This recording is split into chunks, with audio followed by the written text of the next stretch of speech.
Olá, amigos, tudo bem com vocês? Bom, no vídeo anterior a gente discutiu as questões associadas ao gênero, né? Vimos que sexo tem a ver com aspectos biológicos e que o gênero está ligado a uma construção social, cultural, né?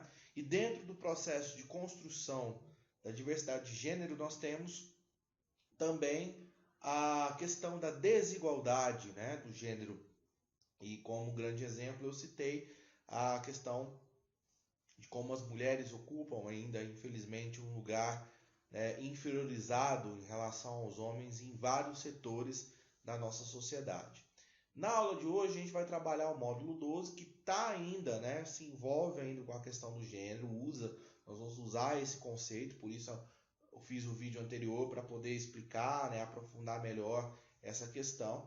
E aqui nesse módulo nós vamos trabalhar orientação sexual e desigualdades e discriminação, tá? A questão aqui é o fato de que nós vamos lidar com a diversidade sexual, né, diversidade de gênero que existe no mundo, né? Então vamos falar de pessoas trans, vamos falar de homossexualidade, de heterossexualidade, de bissexualidade, enfim, tá? Então, já antemão, como eu disse no vídeo anterior, a proposta aqui não é doutrinar ninguém, eu não estou fazendo apologia ao homossexualismo, nada disso, né? Nós estamos vendo conceitos, conhecendo conceitos, tanto é verdade que, por exemplo, se tiver algum tema, né, de redação no Enem ou de uma banca de vestibular que caia sobre a questão da diversidade de gênero ou diversidade sexual, você pode usar plenamente as informações que nós trabalhamos aqui nesse capítulo para enriquecer o seu texto, né? Então, um exemplo prático de como você pode incorporar esse conhecimento no seu dia a dia, tá? Então, não leve para esse lado, né? Hoje, infelizmente, nós temos uma visão muito radical, né, muito conservadora no Brasil em ascensão. A ideia é que não estou fazendo apologia de gênero, nada disso, né? Nós vamos discutir conceitos e categorias. O que você faz na sua vida sexual particular, isso é problema seu, não tenho nada a ver com isso, né? E bola para frente, tudo bem? Para a gente não se perder aqui, tá? A gente viu, né, no capítulo anterior, que as noções de gênero são construções sociais, né? É um conjunto de normas, de comportamentos definidos pela sociedade, né, para cada um de nós, para homens e para mulheres, tá?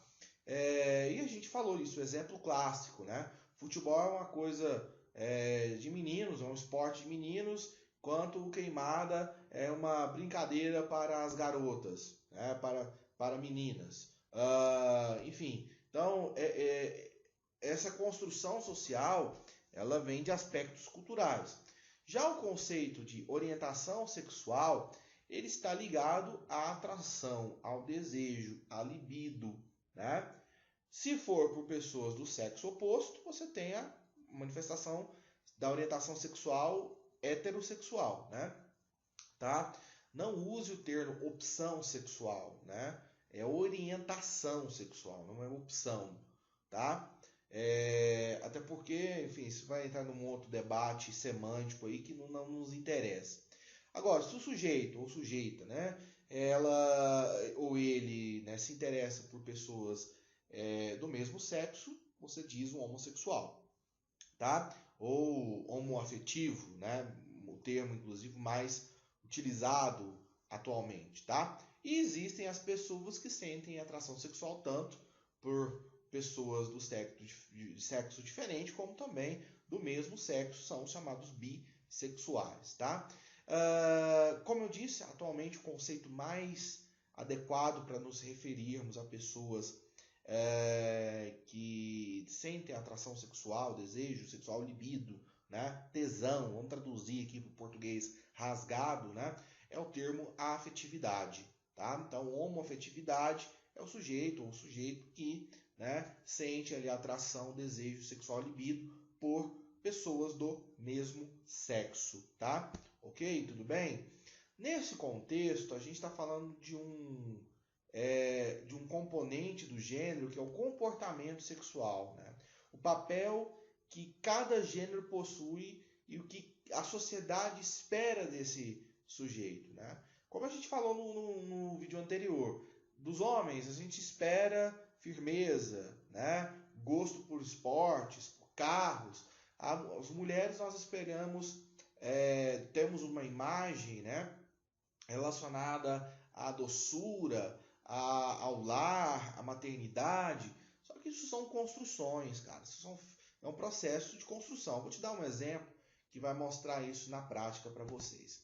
Dá uma olhada aqui em algumas campanhas publicitárias que eu selecionei que reforçam, né, essa visão da submissão feminina, de que a mulher que é a dona do lar, a rainha do lar, ela que tem que cuidar da casa, e o homem tem que ser o provedor, não deve se interessar pelos assuntos domésticos. Aqui nós temos uma propaganda da década de 40, de uma pomada que até hoje está no mercado, que é a Minâncora, né? E aqui uma mulher fala, né?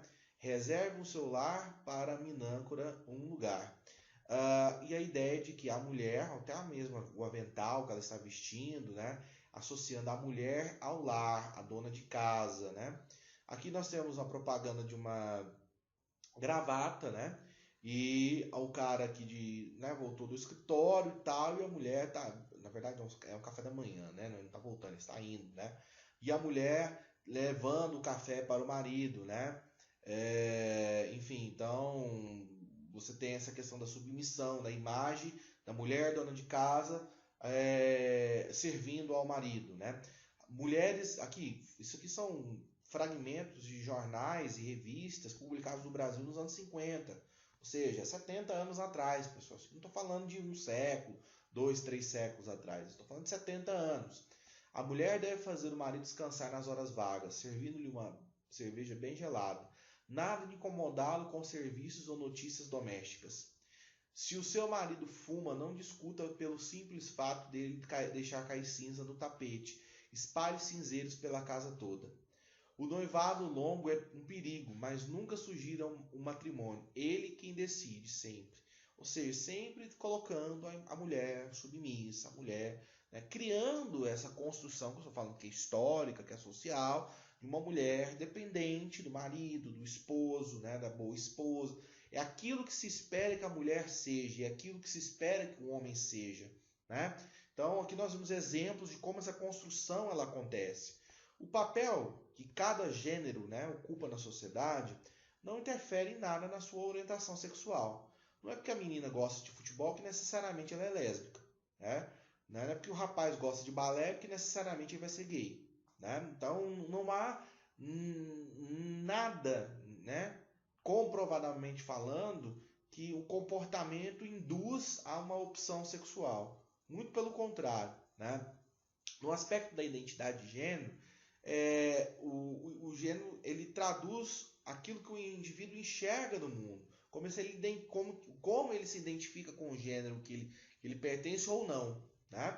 E aí nós entramos no próximo segmento, que é o segmento da transexualidade.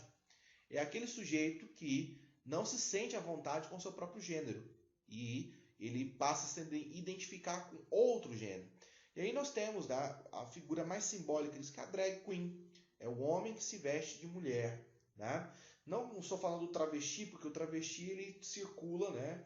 Ele tem uma postura bissexual, porque ele mantém relações sexuais tanto com homens, né? Ativamente, passivamente, enfim, não vou entrar nessa discussão. Mas a drag queen ela é um exemplo clássico, né, do homem que se veste de mulher. Ele não deixa de ser homem no sentido de não gostar de mulher, vamos dizer assim, né, de ter a preferência sexual em relação às mulheres, mas ele se identifica com a indumentária, o universo feminino, tá? E isso é perfeitamente possível. Você pode imaginar que não seja, mas tá? Essa classificação transexual nem sempre existiu, é uma classificação nova, vem da década de 70, né? Nesse período, até os anos 70, gays, lésbicas, travestis, todos eram considerados homossexuais, e a homossexualidade, inclusive, era considerada uma doença, né? Uma depravação em alguns estados, como a Inglaterra, por exemplo. Até os anos 60, os homossexuais se fosse denunciado na polícia, o sujeito era preso, e uma das condenações era o tratamento com hormônios, né, uma castração química do sujeito. Inclusive, o Alan Turing, que é um dos matemáticos mais famosos do mundo, um dos responsáveis pela criação do computador durante a Segunda Guerra Mundial, ele foi um sujeito, né, que sofreu na pele essa punição. E recomendo para vocês o filme O Jogo da Imitação, tá? Que conta a história desse cara, que é fantástica, vale a pena você conhecer. A partir dos anos 70, a organização social dos movimentos LGBT, dos lésbicas, gays, travestis, bissexuais, né? Enfim, eles passaram a se organizar e lutar pela igualdade de direitos, né? Uma das manifestações mais simbólicas, mais emblemáticas dessa luta, né, pela igualdade de direitos da população LGBT com a população heterossexual é justamente a parada gay. O Brasil tem em São Paulo uma das maiores paradas gays do mundo, né? São mais de 3 milhões de participantes todos os anos. E aí você pode entrar naquela discussão, será, professor, que a parada gay de hoje realmente ela se tornou um evento, uma balada, ou ainda é um ambiente de protesto, né? Temos uma discussão, inclusive, dentro dos próprios movimentos queers, LGBTs, enfim, que discutem esse aspecto, né? Mas, de toda forma, é um momento de celebração do orgulho gay, dessas pessoas buscarem se mostrar que estão ali, que fazem parte da sociedade, que querem ter a sua representatividade, né? E os seus direitos preservados. Então, nesse sentido, a manifestação ela é justa, se ela ocorre de certa forma, né? Sem excessos, enfim. Então, vamos entrar nessa parte dessa discussão, tá? Recentemente, nas últimas décadas, na maior parte do mundo ocidental, o preconceito contra homossexuais foi criminalizado hoje, né? Inclusive, discriminação sexual no Brasil, ela é crime, não só no Brasil, em várias partes do mundo, né? O crime de homofobia. Essas conquistas são extremamente importantes. O preconceito, a intolerância, a violência ainda afeta essa população. O Brasil é um dos países com maiores índices, né, de homicídios, de assassinatos, né, envolvendo pessoas homossexuais, que são vítimas, são mortas por serem homossexuais. O crime de homofobia ele ainda é muito presente, né, dentro do nosso país, e uma realidade que precisa, obviamente, ser mudada, tá?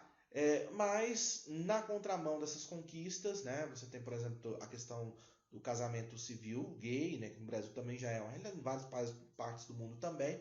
Você tem ainda hoje uma onda homofóbica crescendo, né? E recentemente no nosso país nós vivemos esse momento da explosão dessas fake news, né, dessas notícias mal intencionadas. Vou te dar um exemplo aqui que você vai entender. O famoso kit gay, né? Nas últimas eleições, um determinado candidato angariou muito apoio político por combater esse suposto material didático que seria distribuído nas escolas brasileiras, nas escolas públicas, né, fazendo uma apologia ao homossexualismo, à homossexualidade. Que ficou comprovado por várias e várias vezes que é um factoide, né, uma mentira, é uma farsa, não existe kit gay, né? O que existia era uma cartilha de educação sexual, porque as escolas falam de educação sexual, porque hoje nós temos um conservadorismo tão grande no Brasil que as famílias não ensinam isso. Eu já passei por situações em sala de aula terríveis, onde uma menina menstruou e ela não sabia o que era uma menstruação. Eu fico me perguntando, aonde está a mãe dessa criança, dessa adolescente, para dar esse tipo de instrução?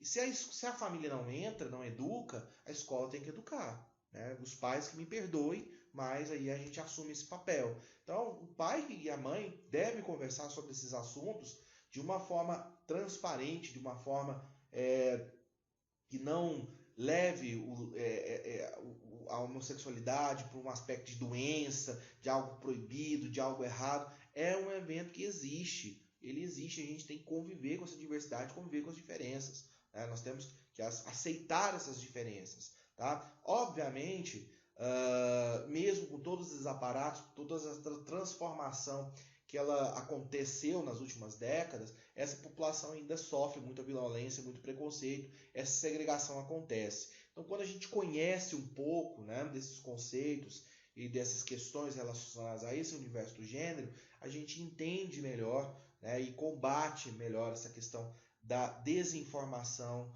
né, da discriminação e do preconceito. Beleza, pessoal? Então é isso aí. Fica com Deus. Até a próxima.